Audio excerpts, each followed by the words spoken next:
В этом видео я расскажу, как успешно пройти собеседование. Опыт работы менеджером по персоналу позволяет поделиться секретами интервью.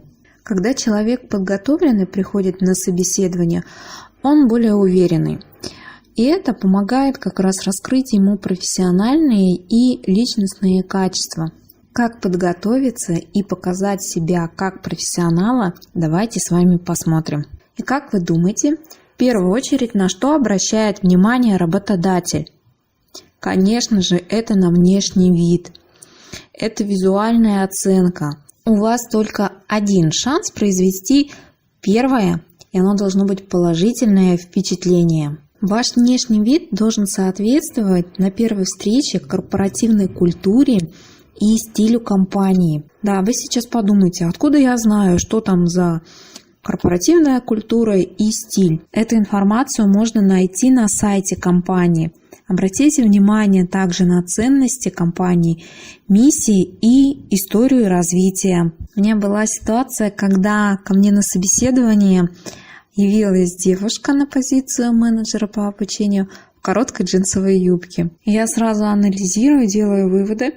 Если ко мне человек приходит первый раз на встречу в таком виде, то не исключено, что к участникам она выйдет также. Это первое впечатление ставит уже под сомнение кандидата как профессионала. Перейдем к базовым вопросам, которые задает каждый работодатель.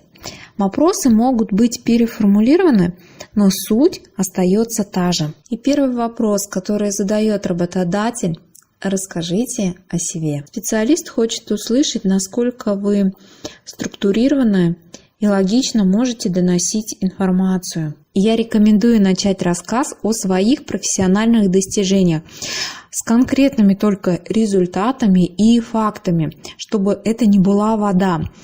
Конкретными фактами могут быть цифры либо ситуации. Рассказывайте о своих успехах, ведь вам вот как раз менеджер, специалист, не знаю, кто будет проводить собеседование, дал для этого шанс. И этот шанс примерно должен составлять 2,5, максимум 5 минут. То есть вот оно время, в процессе которого вы должны рассказать, презентовать себя. Вы рассказываете о своем опыте, который связан, соприкасается с той должностью, с той деятельностью, на которую вы претендуете. Я рекомендую вам сесть и выписать первое, второе, третье, все успехи и достижения на предыдущих местах работы, которые, конечно же, связаны с вашей деятельностью, на которую вы претендуете. Если у вас нет опыта работы, говорите о своих результатах, положительных, конечно, в образовании, за время, которое вы учились в колледже, в университете и так далее, где участвовали, в каких проектах, возможно, какую-то программу разрабатывали, организовывали вечера, выступали в КВНах, в каких-то корпоративных мероприятиях.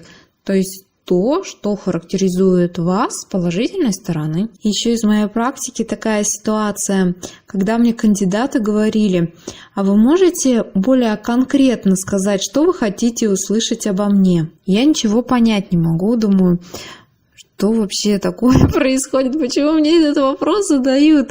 Какие-то наглые пошли кандидаты. Оказывается, в это время на YouTube вышел видеоролик, где человек, который не имеет опыта проведения собеседования, только на в теории, дает советы. Если вы идете на собеседование и вам задают вопрос «расскажите о себе», вы можете конкретизировать и скажите: а что вы конкретно хотите от меня услышать? Тогда это сузит интервью, и вы перейдете уже к основным вопросам. Поверьте, что специалист, он знает, что задает.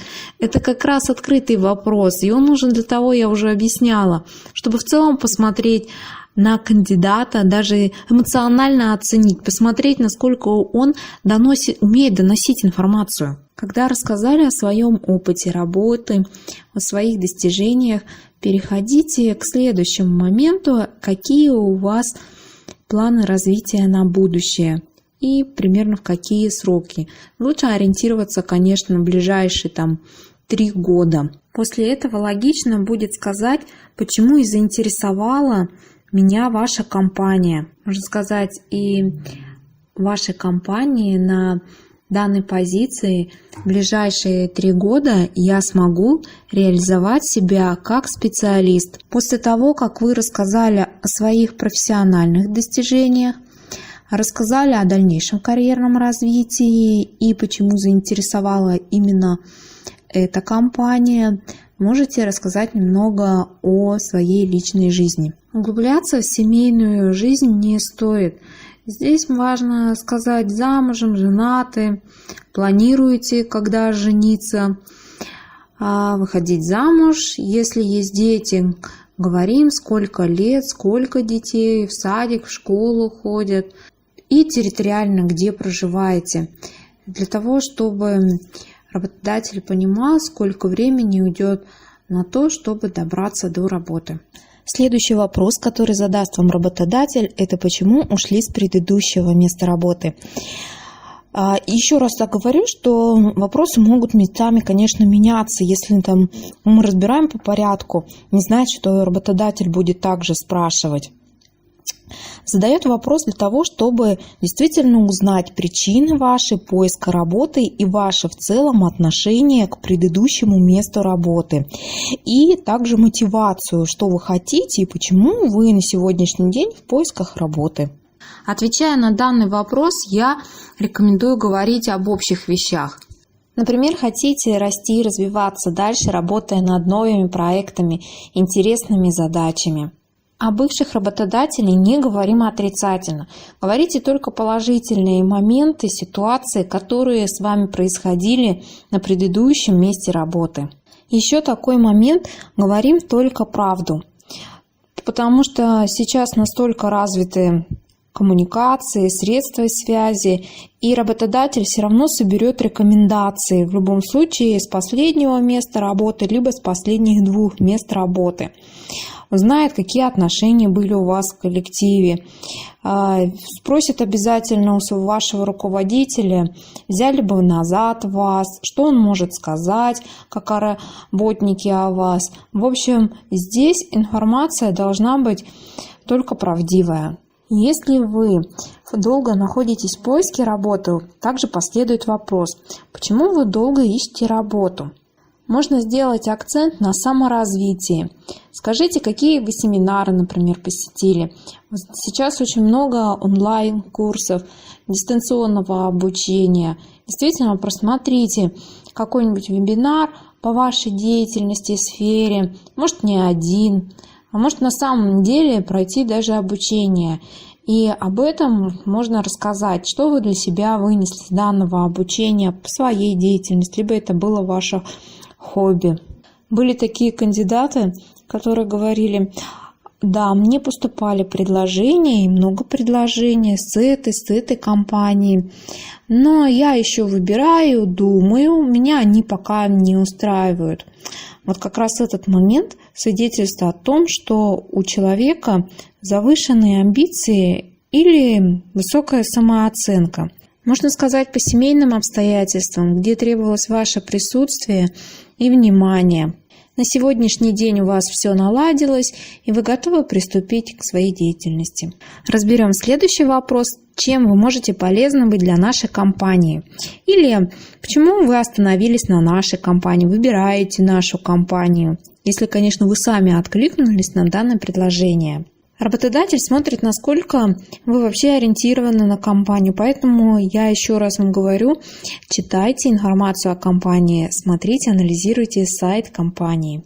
Следующий популярный вопрос: назовите свои сильные и слабые стороны. Кандидаты говорят: сильные стороны: ответственные, коммуникабельные, стрессоустойчивые. Это такой шаблон.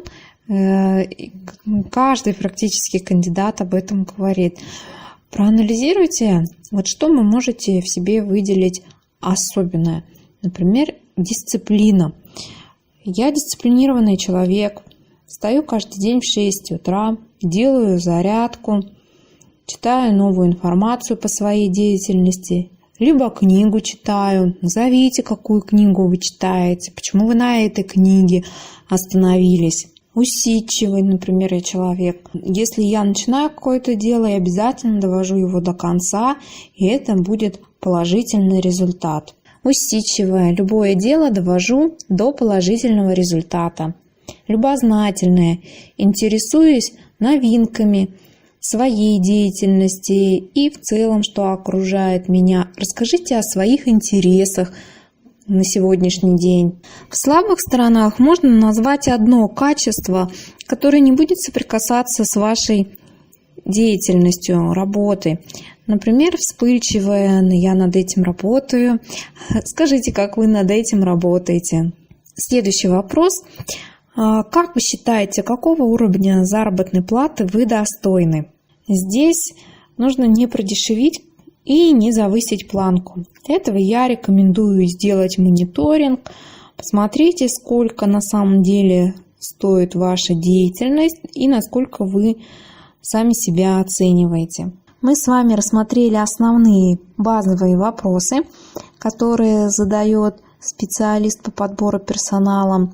В процессе интервью еще будут кейсы, ситуации для оценки ваших профессиональных компетенций. Вы обязательно предлагаете варианты выхода из сложившейся ситуации. Даже если у вас, например, не было этого в практике, вы так и говорите: да, я с этим не сталкивалась, но я вижу два пути выхода. И можете из своей деятельности примерно сказать, что вы видите по поводу данной ситуации, какие пути решения. И если у вас останутся вопросы к специалисту, то задавайте на собеседование, звонить там, уточнять, еще что-то выяснять. В этом нет необходимости. Но вопросов не должно быть много. Вы сформулируйте заранее в 1-2 вопроса, чтобы они были емкие, но понятные. Возможно, объедините их. И менеджер, конечно, вам с удовольствием ответит. На этом я завершаю свое видео. Если у вас остались вопросы, пишите в комментариях, я обязательно на них отвечу. Если у вас есть желание также проконсультироваться по данной теме, как успешно пройти собеседование, я готова это сделать абсолютно бесплатно. Внизу под видео будут мои контакты. Всем пока и успешного прохождения вам собеседования!